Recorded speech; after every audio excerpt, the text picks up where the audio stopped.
നമസ്കാരം. ഇന്നത്തെ പ്രധാന വാർത്തകളുമായി ഷാജി കടക്കൽ. ഇന്ന് മെയ് 20 ചൊവ്വ 2025 വാർത്തകളിലേക്ക്.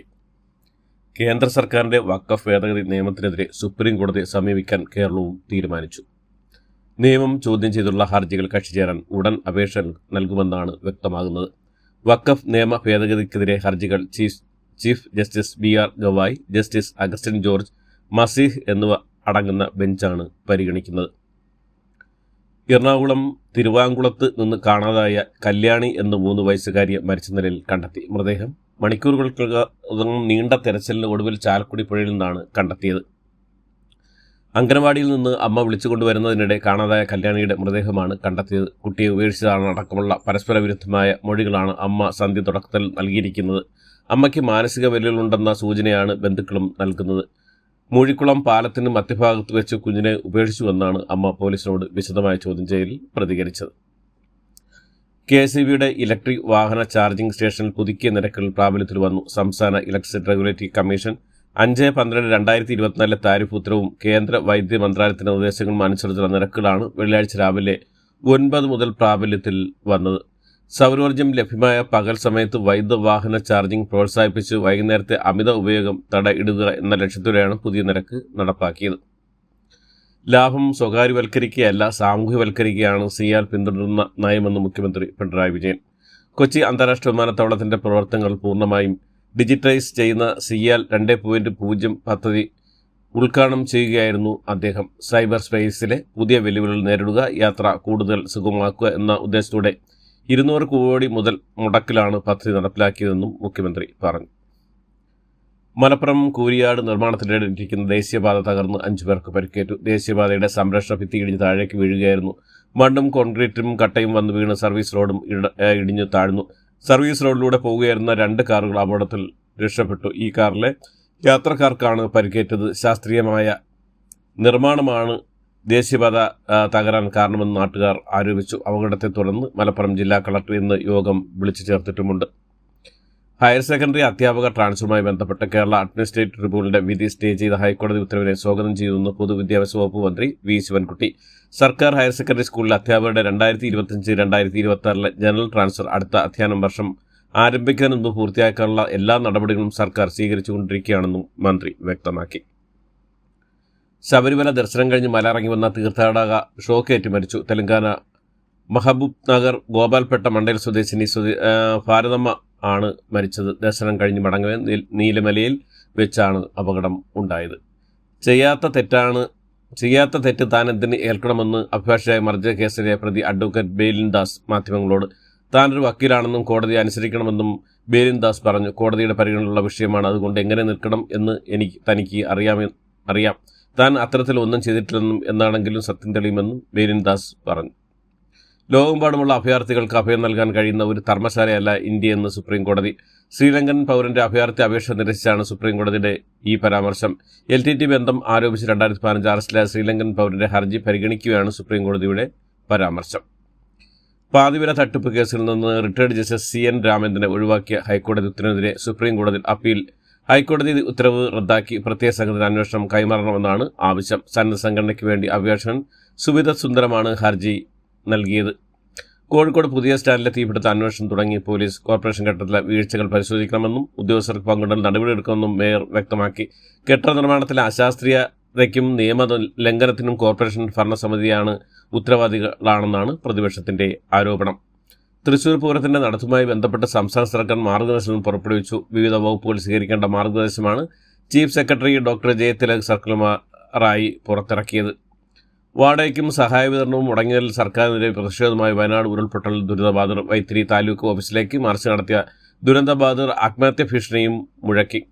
സ്വർണ്ണമാല മോഷ്ടിച്ചെന്നാരോപിച്ച് വീട്ടുകാർ നൽകിയ പരാതിയിൽ വീട്ടുജോലിക്കാരിയ ദിലശ്രീയെ 20 മണിക്കൂറോളം പോലീസ് മാനസികമായി പീഡിപ്പിച്ചെന്ന പരാതിയെക്കുറിച്ച് DYSPയോ അസിസ്റ്റന്റ് കമ്മീഷണർ റാങ്കിൽ കുറയാതെ പോലീസ് ഉദ്യോഗസ്ഥനോ അന്വേഷിക്കണമെന്നും മനുഷ്യാവകാശ കമ്മീഷന്റെ ഉത്തരവ്.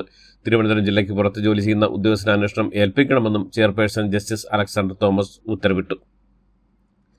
തെറ്റായ പ്രവണത ആരുടെ ഭാഗത്തുനിന്നുണ്ടായാലും വെച്ചുപറപ്പിക്കില്ലെന്നും CPM സംസ്ഥാന സെക്രട്ടറി MV ഗോവിന്ദൻ. പേരൂർക്കട ഇല്ലാത്ത മോഷണക്കുറ്റം ചുമത്തി പോലീസ് സ്റ്റേഷനിൽ ദളിശ്രീയെ മാനസികമായി പിടിച്ച സംഭവത്തിലായിരുന്നു MV ഗോവിന്ദന്റെ പ്രതികരണം. വിദേശ രാജ്യങ്ങളുമായി ബന്ധപ്പെട്ടുള്ള ഉന്നത പദവി കേന്ദ്ര സർക്കാരിൽ നിന്ന് ശശി തരൂരിന് കിട്ടിയേക്കുമെന്ന അഭ്യൂഹം ശക്തമാക്കുന്നു. നരേന്ദ്രമോദി നേരിട്ട് തരൂരുമായി ഇക്കാര്യം സംസാരിച്ചുവെന്നാണ് സൂചനകൾ. അതേസമയം തരൂരിന് പാർട്ടി നൽകിയ പദവികൾ തിരിച്ചെടുക്കണമെന്ന ആവശ്യം കോൺഗ്രസിൽ ശക്തമായി. താൻ BJPയിലേക്ക് പോകില്ലെന്ന് ശശി തരൂർ. രാജ്യസേവനത്തിലുള്ള എന്ത് നിർദ്ദേശവും അംഗീകരിക്കുമെന്നും BJPയിലേക്ക് പോകും എന്നത് അർത്ഥമില്ലാത്ത ചർച്ചകളാണെന്നും തരൂർ പറഞ്ഞു. ശശി തരൂർ തന്നെ MP ആക്കാൻ കണ്ണാധാനം ചെയ്തത് പാവപ്പെട്ട ജനങ്ങളാണെന്ന് UDF കൺവീനർ അടൂർ പ്രകാശ്. സ്ഥാനമാനങ്ങൾ ലഭിക്കുമ്പോൾ സ്വന്തം പാർട്ടി കൂടി ശശി തരൂർ ശ്രദ്ധിക്കണം. മുല്ലപ്പെരിയാർ അണക്കെട്ടിലെ സുപ്രീം കോടതി നിർദ്ദേശങ്ങൾ കേരളത്തിന് തിരിച്ചടിയല്ലെന്ന് മന്ത്രി റോഷി അഗസ്റ്റിൻ. ഡാമിന്റെ അനുബന്ധ സൗകര്യങ്ങൾ ഒരുക്കുന്നതാണ് കോടതി പരിഗണിച്ചത്. ED ഉദ്യോഗസ്ഥർ മുഖ്യപ്രതിയായ കൈക്കൂലി കേസിൽ വിശദീകരണമായി എൻഫോഴ്സ്മെന്റ് ഡയറക്ടറേറ്റ്. വ്യവസായി അനീഷ് ബാബു ഉന്നയിക്കുന്ന ആരോപണം അടിസ്ഥാനരഹിതമാണെന്നും അനീഷിനെതിരെ 5 ക്രൈംബ്രാഞ്ച് കേസുണ്ടെന്നും ഏത് അന്വേഷണത്തെ സ്വാഗതം ചെയ്യുമെന്നും ED വ്യക്തമാക്കി. കേരളത്തിൽ കേന്ദ്ര കാലാവസ്ഥ വകുപ്പ് അതിശക്തമായ മഴ മുന്നറിയിപ്പ് പുറപ്പെടുവിച്ചു. കാലവർഷാനുബന്ധിച്ച് ഇന്നലെ മുതൽ 3 ദിവസത്തേക്കാണ് നിലവിൽ അതിശക്ത മഴ മുന്നറിയിപ്പ് നൽകുന്നത്. മധ്യ പടിഞ്ഞാറൻ ബംഗാൾ ഉൾക്കടലിനും തെക്ക് പടിഞ്ഞാറൻ ഉൾക്കടലിനും മുകളിലായി ചക്രവാത ചുഴി രൂപപ്പെട്ടു കഴിഞ്ഞു. ഇതിന്റെ ഭാഗമായി വിവിധ ജില്ലകളിൽ കേന്ദ്ര കാലാവസ്ഥ വകുപ്പ് അതിശക്തമായ മഴ മുന്നറിയിപ്പ് ഓറഞ്ച് അലർട്ടായി പ്രഖ്യാപിച്ചിട്ടുമുണ്ട്. മനുഷ്യ പാമ്പ് സംഘർഷങ്ങൾ റിപ്പോർട്ട് ചെയ്യാൻ ജീവൻ സംരക്ഷിക്കാനുള്ള ആധുനിക മാർഗമായ സർപ്പ ആപ്പ് വനം വകുപ്പിന്റെ സ്റ്റാളിൽ പാമ്പ് കടിയേറ്റുള്ള മരണങ്ങൾ തടയുന്നതിനായി വനം വകുപ്പ് ആവിഷ്കരിച്ച സംവിധാനമാണിത്. ആപ്പ് പ്രവർത്തനം തുടങ്ങി 4 വർഷം കഴിയുമ്പോൾ പാമ്പുകടി കാരണമുള്ള മരണങ്ങൾ 4-1 കുറയ്ക്കാൻ സാധിച്ചിട്ടുമുണ്ട്. മേളയിൽ വരുന്ന പൊതുജനങ്ങൾക്ക് സർപ്പ ആപ്പിന്റെ പരിശീലനം ഉദ്യോഗസ്ഥർ നൽകും. ആന്ധ്രാപ്രദേശിൽ വീടിന് മുന്നിൽ റോഡിൽ നിർത്തിയിരുന്ന കാറിൽ അബദ്ധത്തിൽ കുടുങ്ങിയ 4 കുട്ടികൾക്ക് ദാരുണാന്ത്യം. ബാങ്കിൽ ഉപഭോക്താക്കൾ പണയം വെച്ചിരുന്ന 3.6 കിലോഗ്രാം സ്വർണം തട്ടിയെടുത്ത ബാങ്ക് ജീവനക്കാരൻ അറസ്റ്റിൽ. ഈ സ്വർണം ആരും അറിയാതെ എടുത്തുകൊണ്ടുപോയി. മറ്റ് ചില ബാങ്കുകളിലും ധനകാര്യ സ്ഥാപനങ്ങളിലും പണയം വെച്ച് ഇയാൾ 1.8 കോടി രൂപ വാങ്ങി. ഏറുന്നയാൾ കഴിഞ്ഞാണ് ബാങ്ക് അധികൃതർ ഇത് കണ്ടെത്തി പരാതി നൽകിയതും ജീവനക്കാരൻ അറസ്റ്റിലായതും. ബംഗളൂരു ദേവനഗരിയിലെ സ്വകാര്യ ബാങ്ക് ശാഖയിലാണ് ഈ സംഭവം നടന്നത്. അമേരിക്ക ഇടപെട്ടല്ല മധ്യസ്ഥയെന്നും പാകിസ്ഥാനാണ് വെടിനിർത്തലിന് അപേക്ഷിച്ചതെന്നും ആവർത്തിച്ച് വിദേശകാര്യ secretary Vikram Misri. Parliament committee യോഗത്തിലാണ് വിദേശകാര്യ സെക്രട്ടറി ഇക്കാര്യം പറഞ്ഞത്. ഓപ്പറേഷൻ സിന്ദൂറുമായി ബന്ധപ്പെട്ട സംഭവവാസങ്ങളുടെ വിദേശകാര്യ സെക്രട്ടറി വിക്രം മിശ്രയ്ക്കും കുടുംബത്തിനുമെതിരെ നടന്ന സൈബർ അധിക്ഷേപത്തിൽ പാർലമെന്റ് സമിതി പ്രതിഷേധിച്ചു. ഓപ്പറേഷൻ സിന്ദൂറിനെ കുറിച്ചും BJPയെ വിമർശിച്ചും ഫേസ്ബുക്കിൽ കുറിപ്പെഴുതിന് അറസ്റ്റിലായ അശോക സർവകലാശാല അധ്യാപകൻ അലി ഖാൻ മഹ്മൂദ് അറസ്റ്റിനെതിരെ സുപ്രീം കോടതിയെ സമീപിച്ചു. കേണൽ സോഫിയ ഖുറേഷിക്കെതിരെ മധ്യപ്രദേശ് മന്ത്രി വിജയ് ഷാ നടത്തിയ വിവാദ പരാമർശത്തിൽ SIT അന്വേഷണം പ്രഖ്യാപിച്ചു സുപ്രീം കോടതി. അന്വേഷണത്തിന് പ്രത്യേക സംഘം രൂപീകരിക്കാൻ മധ്യപ്രദേശ് DGPക്ക് കർശന നിർദ്ദേശവും നൽകി. പാകിസ്ഥാന് വേണ്ടി ചാരപ്രവൃത്തി നടത്തിയ ഒരാളെ കൂടി ഹരിയാനയിൽ നിന്ന് പോലീസ് പിടികൂടി. നൂർ സ്വദേശി മുഹമ്മദ് താരിഫ് ആണ് പിടിയിലായത്. പാകിസ്ഥാൻ അനുകൂല നിലപാട് സ്വീകരിച്ച തുർക്കിയോടുള്ള ഇന്ത്യയുടെ പ്രതിഷേധം വിവിധ മേഖലകളിൽ നിന്നും ശക്തമാകും. തുർക്കിയിൽ നിന്നുള്ള ബേക്കറി മിഠായി ഉൽപ്പന്നങ്ങൾ രാജ്യവുമായി ബഹിഷ്കരിക്കാൻ ഇന്ത്യൻ ബേക്കേഴ്സ് ഫെഡറേഷൻ തീരുമാനിച്ചാണ് ഇക്കൂട്ടത്തിൽ ഏറ്റവും പുതിയ വാർത്ത. ഡ്രൈ ഫ്രൂട്ട്സ്, നട്ട്സ്, ചോക്ലേറ്റ് തുടങ്ങിയ തുർക്കിയിൽ നിന്നുള്ള ഇറക്കുമതി ചെയ്യുന്ന ബേക്കറി ഉൽപ്പന്നങ്ങൾ ബഹിഷ്കരിക്കാനാണ് ഇന്ത്യൻ ബേക്കേഴ്സ് ഫെഡറേഷന്റെ തീരുമാനം. ചൈനീസ് സന്ദർശനത്തിനെത്തിയ പാകിസ്ഥാൻ ഉപപ്രധാനമന്ത്രിയും വിദേശകാര്യ മന്ത്രിയുമായ ഇഷാഖ് ദാറിന് ചൈന ഔദ്യോഗിക സ്വീകരണം ഒരുക്കാതിരുന്നത് അന്താരാഷ്ട്ര തലത്തിൽ ചർച്ചയാവുന്നു.